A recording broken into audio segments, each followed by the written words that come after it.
Fox 4 House Call with Dr. Andy, and this morning we're talking about taking antibiotics before dental appointments, because for some people with heart conditions, that's always been recommended, but not anymore. For decades, that's been the practice. For millions of people out there, millions of Americans, who take an antibiotic before you go to the dentist. Now, why? Well, it's to prevent an infection of the heart valve. And the thought is that antibiotics will protect against bacteria in your mouth that can get into the bloodstream and then cause an infection on the heart valve.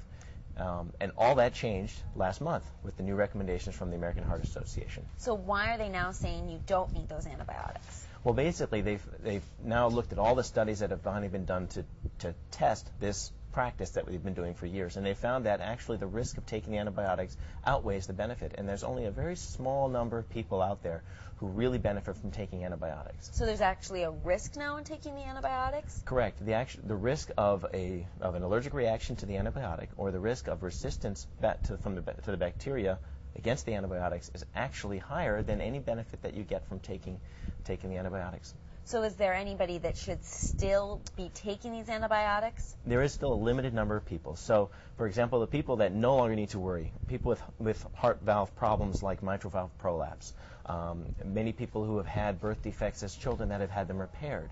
The people that still need to take antibiotics are a small group of people, are people who have actual artificial valves, people who have had heart transplants, people who have had birth defects that have not been repaired.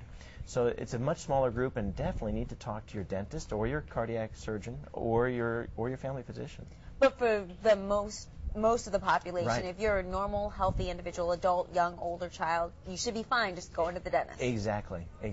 They found that what it comes down to is not that the antibiotics are dangerous so much, but that the risk of getting the dental procedure is actually much, much smaller than they had ever thought. Because otherwise we need antibiotics every time we brush our teeth almost, because you're always going to have bacteria in your mouth. And I'm glad you mentioned that. Actually, you have a greater risk of having poor oral hygiene. So rather than taking an antibiotic, you really need to be brushing your teeth twice a day, flossing once a day, taking care of your teeth, visiting the dentist for cleanings.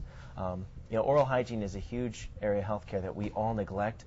The dentists do a very good job of focusing on it, obviously, but the rest of us really need to do more. Now, is it true I heard that if you floss, it actually helps prevent heart disease? Is well, that because it would eliminate some of the bacteria? Exactly. It helps clean your teeth. It removes the calculus, or prevents calculus from forming between your teeth. So, yes, anything that improves oral hygiene should help reduce the amount of bacteria in your blood. It might actually have other benefits. And, of course, if you have any concerns with this, always consult your physician first. Yes, exactly. All right. Well, if you have questions about this segment or any question for Dr. Andy, you can give him a call at 239-694-6246 or drop him an email, draol at phc-md.com,